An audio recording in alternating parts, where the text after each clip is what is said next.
कक्षा सप्तम के सभी विद्यार्थियों का ऑनलाइन हिंदी पठन कार्यक्रम में स्वागत है। तो हमारे देश में पुरुषों की भांति महिलाओं ने भी साहसिक कार्य कर दिखाए हैं। तो बच्चों, क्या आप किन्हीं दो महिलाओं के नाम बता सकते हो जिन्होंने साहसिक कार्य किए होंगे? तो इसमें बहुत से हैं, जैसे लक्ष्मीबाई को देखिए, उन्होंने भी साहसिक कार्य किया था।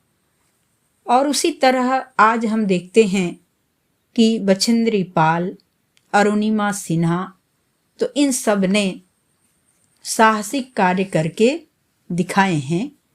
तो आज हम अपनी पाठ्य पुस्तक ज्ञान सागर में पाठ 13 में वर्णित घटना साहस को सलाम शीर्षक पाठ का अध्ययन करेंगे। तो पाठ इस प्रकार है, जो आप अपनी किताब भी सामने रखकर पाठ को ध्यान से सुनेंगे। तो ये शीर्षक है पाठ साहस को सलाम। तो ये वर्ष 2015 की घटना है। मैं राष्ट्रपति भवन के सुसज्जित अशोक कक्ष में बैठी हूँ। पूरा हॉल देश के गणमान्य विशिष्ट अतिथियों से भरा है। उद्घोषक ने देश के चौथे सर्वोच्च सम्मान पद्मश्री के लिए मेरा नाम पुकारा तो मेरी तंद्रा भंग हुई। सुसज्जित का अर्थ था भली भांति सजा हुआ, सर्वोच्च अर्थात सबसे ऊंचा, तंद्रा अर्थात ध्यान, तो उनकी ध्यान भंग हो गई। अरुणिमा सिन्हा विश्व की प्रथम महिला पर्वतारोही, जिन्होंने अदम्य साहस का परिचय देते हुए विकलांगता के बावजूद विश्व के सर्वोच्च शिखर माउंट एवरेस्ट पर विजय प्राप्त की थी।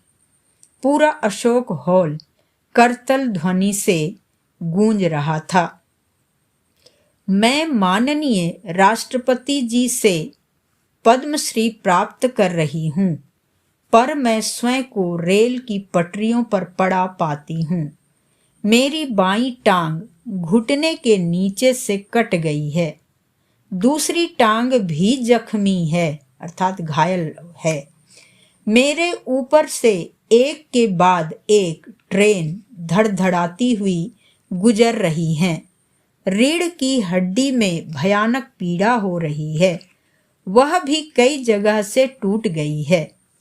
मेरे मस्तिष्क अर्थात दिमाग में सारी घटनाएं किसी फिल्मी रील की तरह आ जा रही हैं। 12 अप्रैल 2011 अर्थात 12 अप्रैल 2011 का अभागा दिन मैं लखनऊ से पद्मावती एक्सप्रेस से दिल्ली जा रही थी। मुझे नोएडा में फुटबॉल मैच खेलना था। रेल के सामान्य श्रेणी के इस डिब्बे में अचानक कुछ लुटेरे घुस आए और लूट मार करने लगे। जैसे ही एक लुटेरे ने मेरी चेन और पर्स छीनने की कोशिश की, मैं उनसे भिड़ गई।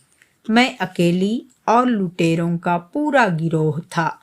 उन्होंने मुझे चलती ट्रेन से बाहर फेंक दिया। मैं दूसरी पटरी से गुजरती हुई ट्रेन से टकराकर गिर गई। पूरे 7 घंटों तक मैं पटरी पर ही असहाय पड़ी रही। मेरा पूरा शरीर निर्जीव हो चुका था, अर्थात वह मृत प्राय अर्थात मरे हुए की तरह हो चुका था, पर मानसिक रूप से मैं जागृत थी। वह मानसिक रूप से उसको सभी चीजें पता चल रही थीं। सुबह कुछ ग्रामीणों ने मुझे देखा तो मुझे अस्पताल पहुंचाया। डॉक्टरों ने मेरी जान बचाने के लिए मेरी बाईं टांग को काट कर अलग कर दिया। बरेली के स्थानीय अस्पताल से लखनऊ मेडिकल कॉलेज होते हुए अखिल भारतीय आयुर्विज्ञान संस्थान, जो दिल्ली में है, पहुंच गई। मुझे चारों ओर अंधेरा ही अंधेरा दिखाई दे रहा था। फुटबॉल और वॉलीबॉल की राष्ट्रीय स्तर की खिलाड़ी का ऐसा भयानक अंत मुझे मंजूर नहीं था। ऐसी स्थिति में बिस्तर पर पड़े हुए मैंने संकल्प लिया, दुनिया के सर्वोच्च शिखर माउंट एवरेस्ट पर अपने चरण चिन्ह अंकित करने का। मैंने ईश्वर से कहा, तूने मुझे विकलांग बनाया है, मैं यह चुनौती स्वीकार करती हूँ। अब यह विकलांग विश्व की सबसे ऊंची चोटी पर ही तुझे धन्यवाद देगी। सच्चाई तो यह थी कि इस दुर्घटना से पहले मैंने पर्वतारोहण के बारे में कभी संकल्पना भी नहीं की थी। अर्थात अरुणिमा सिन्हा ने कभी भी पर्वत पर चढ़ने के लिए नहीं सोचा था। जो भी मेरे संकल्प के बारे में सुनता वही मेरी उपहास उड़ाता। उपहास अर्थात मजाक। पर मैं अपने निश्चय पर अटल थी। मेरे भाई ओम प्रकाश सिन्हा और पूरे परिवार ने मेरा हौसला बढ़ाया। मेरे संकल्प के प्रति उनके भरोसे ने मेरा खोया हुआ आत्मविश्वास लौटा दिया। अब मेरे लिए एक एक पल अनमोल था, बहुमूल्य था। अस्पताल से निकलने के बाद जब सामान्य लोग अपने घर जाकर आराम करना पसंद करते हैं, तब मैं अपने अधमरे जख्मों के साथ अपने सपनों को साकार करने के लिए प्रेरणा स्रोत बचेंद्री पाल के पास पहुंचने के लिए उतावली हो रही थी। बचेंद्री पाल ने मेरी शारीरिक दशा देखी और मेरा हौसला भी। उन्होंने मेरी पीठ थपथपाकर कहा, एक दिन तुम्हारा लक्ष्य तुम्हारे कदमों में होगा। तुम्हारा हौसला माउंट एवरेस्ट से कहीं बड़ा है। बचेंद्री पाल से मिलकर मैं आत्मविश्वास से भर उठी। मैं बिना समय गंवाए उनसे पर्वतारोहण के सारे गुर सीख लेना चाहती थी। अर्थात अरुणिमा सिन्हा ने बचेंद्री पाल से पर्वत शिखर पर जाने के लिए जो है प्रशिक्षण लिया कि किस तरह से और क्या क्या वह अपने साथ रखेंगे, किस तरह वह पर्वत पर चढ़ाई करेंगे। उनके मार्गदर्शन से मैंने पर्वतारोहण का अभ्यास शुरू किया। प्रारंभ में मेरी शारीरिक चुनौतियों ने कई बार मुझे निराश किया। सामान्य पर्वतारोही 15 मिनट में जितनी चढ़ाई कर लेते हैं, मुझे उसमें 2 घंटे से भी अधिक समय लग जाता था। कई बार मेरे मन में हताशा भी पैदा हुई। उसको लगने लगा कि उसको ऊपर चढ़ना मुश्किल है, लेकिन फिर भी उसने मन में जो अटल निश्चय किया था, संकल्प लिया था, इस कारण वह उस काम को पूरा करना चाहती थी। लेकिन अंत में जीत मेरे हौसले की ही हुई। 21 मई 2013 को सुबह के 10:55 पर आखिर वह घड़ी आ पहुंची जब मेरा संकल्प साकार हो गया। मैं अरुणिमा सिन्हा एक विकलांग अपने संकल्प और दृढ़ निश्चय के बल पर दुनिया की छत पर खड़ी होकर तिरंगे का आलिंगन कर रही हूँ।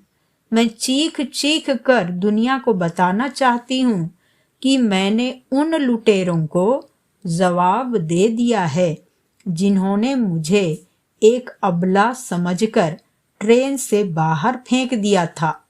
मैंने पूरे विश्व को यह दिखा दिया है कि हाथ पैर कटने से कोई विकलांग नहीं होता। वास्तव में विकलांगता तो एक मनोदशा है, अर्थात अगर मन में आदमी को लगे कि मैं विकलांग हूं तो सचमुच वह अपना काम नहीं कर पाएगा। मैंने अपनी कमजोरी को अपनी शक्ति बना ली। लक्ष्य तय करो और उसे पूरा करने के लिए जुट जाओ। अपने लक्ष्य और अपने बीच में किसी चीज को मत आने दो। आपका ध्यान हमेशा लक्ष्य पर होना चाहिए। बस इस बात में विश्वास रखो कि आप कुछ भी कर सकते हो।